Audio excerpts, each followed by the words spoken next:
Let's bring in Steve Liesman on the phone from Jackson Hole with some reaction to those job revisions. Steve, market initially took it as fairly dovish. Historically, though, it is a pretty good big revision, right?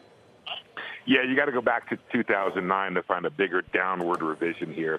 It looked like in 09 they went down by what's the number here? Minus 824. So that's slightly smaller than that. That, of course, was a time when the economy was in free fall. It's not, when you parse it out over the 12-month period, again, this is the 12 months ending in March 2024, so it's a little unclear what it means, how relevant it is for today's jobs numbers.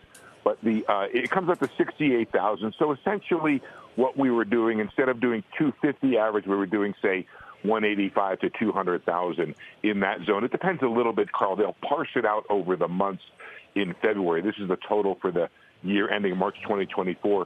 Jobless claims have been running relatively low. Remember, this is a process by which they true up the payroll report to the actual jobless claims numbers, so or the jobless unemployment benefits that are being paid.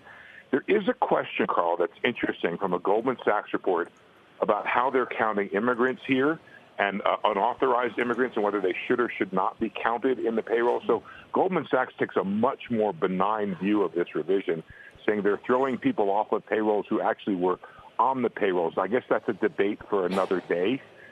Net, I think that when you see that the